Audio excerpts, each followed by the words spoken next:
আজি গান্ধী জয়ন্তী 156 সংখ্যক জন্মদিন জাতিৰ পিতা মহাত্মা গান্ধীৰ এই পবিত্ৰ ক্ষণত জাতিৰ পিতাক সুঁৱৰিছে দেশবাসীয়ে ৰাজঘাটত জাতিৰ পিতাক শ্ৰদ্ধাঞ্জলি জ্ঞাপন প্ৰধানমন্ত্ৰী মোদীৰ ৰাজঘাটত মহাত্মা গান্ধীৰ সমাধিত শ্ৰদ্ধাঞ্জলি জ্ঞাপন কৰে ৰাজনৈতিক নেতা মন্ত্ৰীৰ লগতে আন বহুজনে দেশৰ বিভিন্ন স্থানত আয়োজন কৰা হৈছে গান্ধী জয়ন্তীৰ জন্মদিনটোত জাতিৰ পিতাক সোঁৱৰণ কৰি আয়োজন কৰা হৈছে বিভিন্ন কাৰ্যসূচী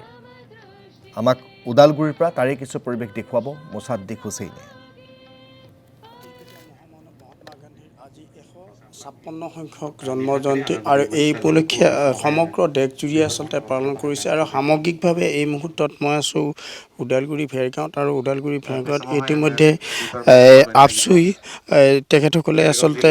ভেৰগাঁৱত অনুষ্ঠিত কৰিছে সামগ্ৰিকভাৱে এই দৃশ্যসমূহ দেখুৱাইছো দেশৰ বিভিন্ন প্ৰান্তত আজি এইগৰাকী মহামানৱ মহাত্মা গান্ধীৰ যি জন্ম জয়ন্তী তেখেতসকলে পালন কৰিছে আৰু লগতে এই কিছু সময় আগত বিশেষকৈ এপছুৰ সভাপতি দীপেন বৰুৱাই পুষ্পাঞ্জলি অৰ্পণ কৰিছে মই সামগ্ৰিকভাৱে এই দৃশ্যসমূহ দেখুৱাইছোঁ আৰু পোনে তেখেতৰ ওচৰলৈ যাম কি ক'ব এই মুহূৰ্তত 156 সংখ্যক জন্ম জয়ন্তী মাল্যাৰ্পণ কৰি আজি আমাৰ ৰাষ্ট্ৰপিতা মহাত্মা গান্ধী যাক আমি বাপুজী বুলি সদায় স্মৰণ কৰোঁ তেখেতৰ জন্ম জয়ন্তী আৰু আজিৰ দিনটো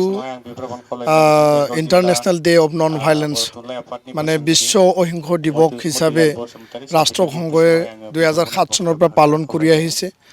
আৰু এই দিনটো উপলক্ষে নিখিল বড়ো ছাত্ৰ সন্থাই গান্ধী জয়ন্তী প্ৰত্যেক বছৰে আমি 2 অক্টোবৰ আমি আমাৰ জিলা আমাৰ আঞ্চলিক আমাৰ ইউনিট আৰু কেন্দ্ৰীয় পৰ্যায়ত আমি অনুষ্ঠিত কৰি আহিছোঁ আৰু আজি আমি খুব সীমিত এটা কাৰ্যসূচীৰে আমি এই কাৰ্যসূচী ৰূপায়ণ কৰিছোঁ কাৰণ আজি দুৰ্গা পূজা দশেৰা আছে বিজয়া দশমী আনপিনিদি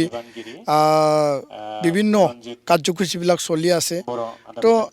আমাৰ উপলব্ধি এইটোৱে কয় যে নিখিল বড়ো ছাত্ৰ সন্থা সদায় আমি সমাজখন আগুৱাই নিয়াৰ ক্ষেত্ৰত অহিংস গণতান্ত্ৰিক এটা পন্থাৰে আৰু শান্তিপূৰ্ণ এটা প্ৰক্ৰিয়াৰে বড়ো জাতিক আগুৱাই নিয়া সেই প্ৰক্ৰিয়া আমি অব্যাহত ৰাখিছোঁ আৰু গান্ধীজীয়ে যিখিনি কথা বিশ্ববাসীৰ কাৰণে ভাৰতবাসীৰ কাৰণে যিখিনি আদৰ্শ বা যিখিনি দৰ্শন দিশ হৈছে সেই দৰ্শনটো আগত লৈ পেলাই যে প্ৰতিটো স্তৰত দৰিদ্ৰ দুখীয়া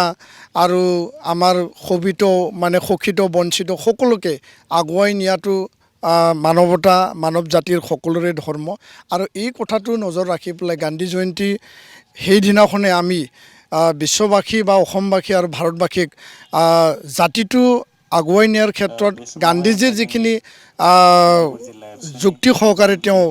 যিবিলাক কথা তেওঁ কৈ গৈছে সেই যুক্তিটো লৈ পেলাই আমি সদায় আগত যাব লাগিব মিলাপ্ৰীতি সমন্বয় শান্তিপূৰ্ণ সদায় বৰ্তাই ৰাখিব লাগিব সমাজখন যাতে কোনো কাৰণত অস্থিৰ হৈ নপৰে সমাজ যাতে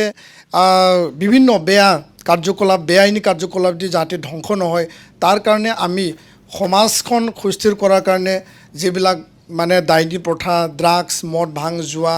সমাজত চলি থকা যিবিলাক বেআইনী কাৰ্যকলাপ মানৱ সৰবৰাহ এইবিলাক আমি প্ৰতিহত কৰিবৰ কাৰণে আমি সদায় চেষ্টা কৰি আহিছোঁ আৰু গান্ধীজীয়ে আমি আপোনালোকক পোনপটীয়াকৈ তাৰে পৰিৱেশ দেখুৱালোঁ মুছাদ্দিক হুছেইনৰ জৰিয়তে